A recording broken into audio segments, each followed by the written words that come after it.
Chapter 1. To a dog, a dead body has some intrinsic value.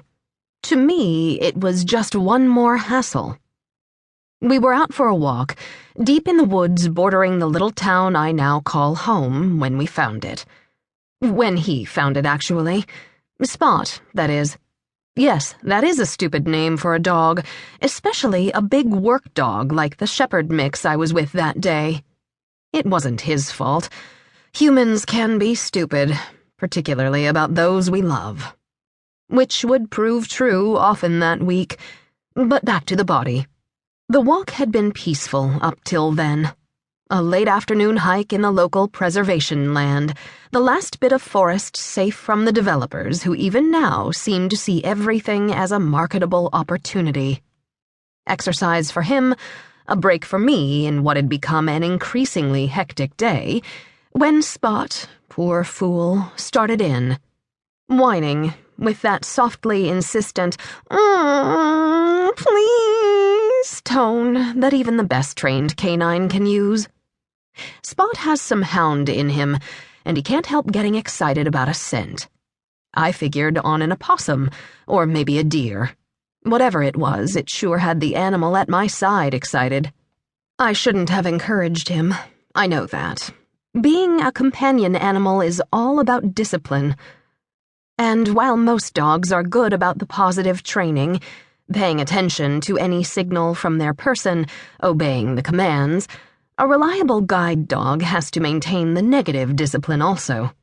That means ignoring other stimuli, other animals, even intriguing scents.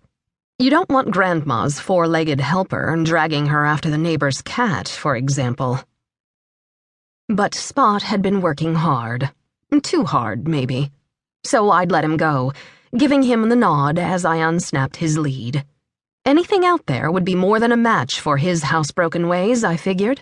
If not, it had more than a half-trained guide dog to worry about. He'd only gone about 10 yards when I heard it. An odd yap, half warning, half whine, that made me freeze.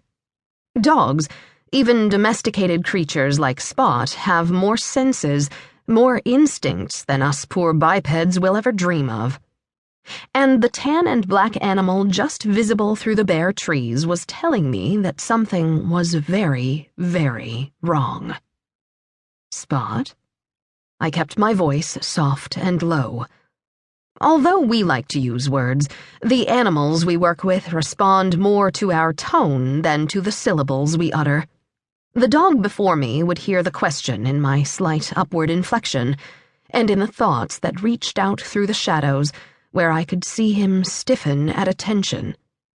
What is it, boy? Another whine, one I couldn't decipher.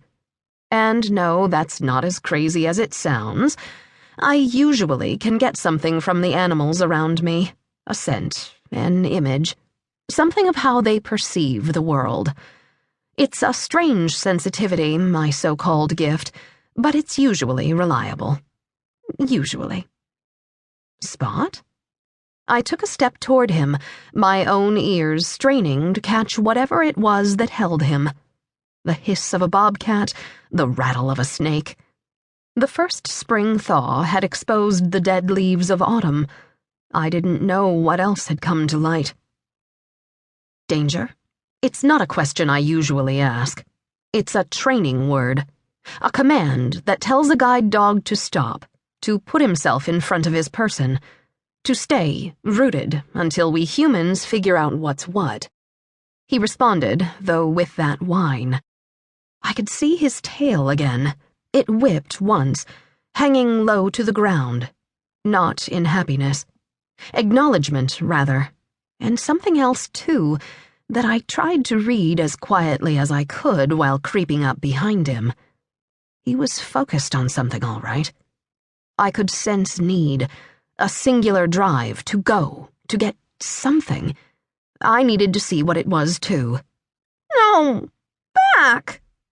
I froze as the command, his command, reached me. Listened. Somewhere, not too far off, ice melt rippled down a stream. A few late-afternoon peeps and mutterings signaled bird life. undisturbed bird life. The yell I'd heard had been in my head, a warning of sorts.